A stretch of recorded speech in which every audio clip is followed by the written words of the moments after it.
नवविवाहित को प्रताड़ित करने व अप्राकृतिक संबंध बनाए जाने के चलते नवविवाहिता की हुई मौत। इलाज के दौरान कानपुर जिले में हुई मौत। मृतक नवविवाहिता का पुलिस ने कराया पोस्टमार्टम। हमीरपुर ससुराल में नवविवाहिता को प्रताड़ित करने व अप्राकृतिक संबंध बनाए जाने के चलते नवविवाहिता की इलाज के दौरान कानपुर जिले में मौत हो गई। मृतका का पुलिस ने पोस्टमार्टम कराया। मृतका के भाई ने पुलिस अधीक्षक हमीरपुर को प्रार्थना पत्र देकर न्याय की मांग की है। मृतका के भाई अजय ओमरे पुत्र स्वर्गीय बैद्यनाथ, जो सदर कोतवाली इलाके के यमुना ब्रिज KPWD कॉलोनी का निवासी है, उसने एसपी से आरोप लगाते हुए बताया कि बहन सगुन उम्र लगभग 35 वर्ष की शादी 3 फरवरी 2024 को इन नितल ओमरे पुत्र रामबाबू ओमरे निवासी राजेंद्र नगर उरई के साथ हुई थी। विवाह के बाद दहेज के लिए प्रताड़ित किया तथा सगुन के साथ अप्राकृतिक कृत्य किया, जिससे उसकी हालत बिगड़ गई।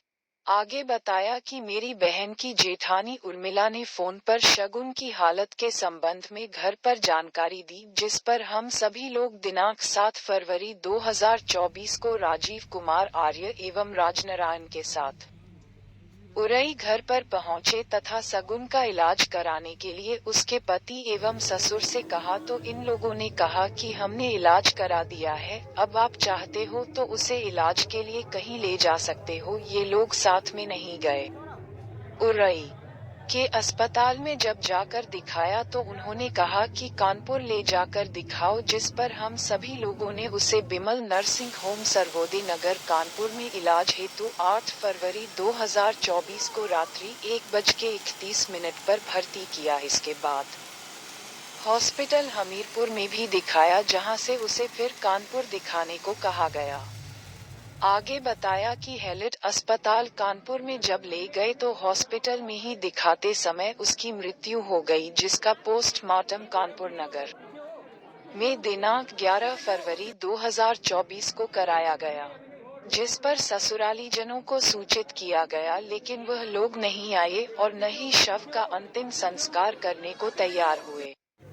भाई ने पुलिस अधीक्षक डॉक्टर दीक्षा शर्मा से नितल ओमरे, रामबाबू ओमरे, उर्मिला ओमरे, अतुल, अर्चना के खिलाफ प्राथमिक रिपोर्ट दर्ज करने व कानूनी कार्यवाही के जाने की मांग की। दैनिक क्राइम भारत न्यूज से रवि शर्मा की खास रिपोर्ट। भैया, हमारी ननंद की शादी हुई थी, माँ बाप नहीं है, सास ससुर नहीं है हमारे, हम ही लोग ने शादी की। तो बिट्टी की जब शादी 3 फरवरी की शादी थी और 4 की विदा थी। ये लोग 4 को विदा होके गए हैं, तब फोटोज़ वगैरह भी आप देख लो, बिल्कुल स्वस्थ लड़की गई है, सब कुछ सही रहा है। हमें 7 तारीख को हम लोग कानपुर शादी में अटेंड करने जा रहे थे, हस्बैंड और मैं और बिटिया मेरी। तो इन लोग का फ़ोन आया कि 11 बजे 10 साढ़े 10 बजे के लगभग फ़ोन आया कि कह रहे हैं कि आपने ये बताइए कौन सी बीमारी छुपा के शादी कर दी है। हमने कहा आपने शुरुआत से देखा सुना उसको, कभी बुखार तक नहीं आया है, और आप कह रहे हैं बीमारी। बोली नहीं, वो देखो वो पलटी कर रही है। हमने कहा हो सकता है, हमने ऐसा नहीं सोचा कि कुछ बड़ी बात है, हमने सोचा शायद सर्दी अर्दी लग गई हो। तो इन्होंने स्वयं नहीं दिखाया वहाँ पे कि स्वयं गए हो, स्वयं इनको एडमिट कराना चाहिए, हमको फ़ोन करके भेज रहे हैं। तो हम शादी अटेंड ना करके सीधे उरई चले गए। कानपुर से उरई पहुँचे, उरई पहुँच के तुरंत लड़की को लाके हमने विमल नर्सिंग होम सर्वोदय नगर में एडमिट कराया।